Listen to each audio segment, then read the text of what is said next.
दोस्तों, प्यार कब हो जाता है पता ही नहीं चलता। प्यार की दुनिया जितनी खूबसूरत होती है उतनी ही दर्दनाक। रजत 10वीं क्लास का छात्र था। इस उम्र में उसे क्या पता कि प्यार का सिला क्या होता है। वह एक लड़की को मन ही मन चाहने लगा था और इस बात का उसे एहसास धीरे धीरे होने लगा था। एक दिन रजत अपने स्कूल जा रहा था, तभी उसकी नज़र एक लड़की की नज़रों से टकराई, जिसे देखने के बाद वह देखता ही रह गया और लड़की उसे कोई भाव ही नहीं दे रही थी। फिर भी रजत उसके पीछे पीछे उसके घर तक चला जाता था, लेकिन लड़की का दिल नहीं पिघल रहा था। रजत उसको देखने के लिए उसके स्कूल के सामने डेली खड़ा रहता था। अब यह रजत का डेली का काम हो गया था। 6 महीने देखते देखते ही बीत गए, लेकिन उसे कोई रिस्पॉन्स नहीं मिला। अब रजत ने स्कूल जाना बंद कर दिया। कुछ दिनों बाद वह लड़की रजत के लिए बेचैन होने लगी और उससे पूछती है, अब तुम मुझे देखने के लिए मेरे स्कूल क्यों नहीं आते हो? तो रजत ने कहा, इतने दिन से तुम्हारे स्कूल के चक्कर काटता हूँ, पर आप देखना तक पसंद नहीं करते हो, इसलिए तुम्हारे स्कूल आना भी छोड़ दिया है।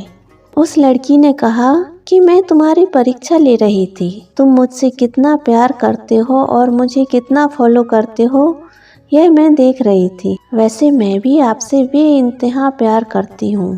फिर रजत ने उस लड़की का नाम पूछा तो लड़की ने अपना नाम सोनिका बताया। इस तरह 3 साल निकल चुके थे और अब वह दोनों कॉलेज में पढ़ने लगे थे। उसके बाद रजत ने सोनिका को प्रपोज किया और सोनिका उसके प्रपोज को एक्सेप्ट कर लेती है। सोनिका और रजत का प्यार दिनों दिन बढ़ता जा रहा था।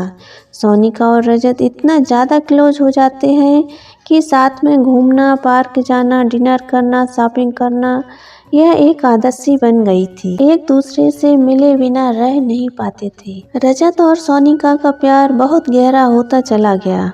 जितना ज़्यादा प्यार गहरा होता गया, ये दोनों समाज की नज़रों में भी आते गए। धीरे धीरे उनका प्यार इतना ज़्यादा हाईलाइट हो गया कि लड़की के घर वालों तक बात पहुंच गई और घर वालों को उनका प्यार मंजूर नहीं था। उस लड़की के घर वालों ने उसका स्कूल जाना भी बंद करवा दिया और उसका सेल फोन भी छीन लिया। घर से बाहर भी नहीं निकलने देते थे।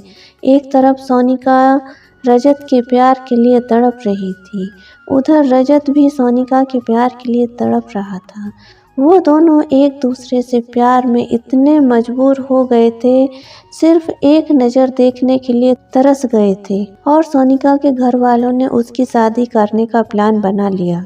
जब यह बात सोनिका को पता चली तो उसने शादी से डायरेक्ट मना कर दिया और वो कहने लगी कि मैं शादी सिर्फ रजत से करूँगी, नहीं तो मैं अपनी जान दे दूँगी।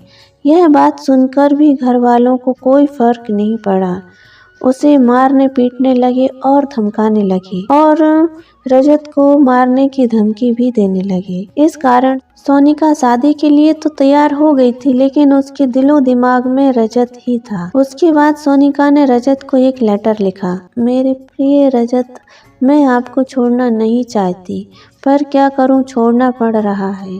हम पहले किसी से प्यार नहीं किए थे और पहली बार आपसे ही हुआ था।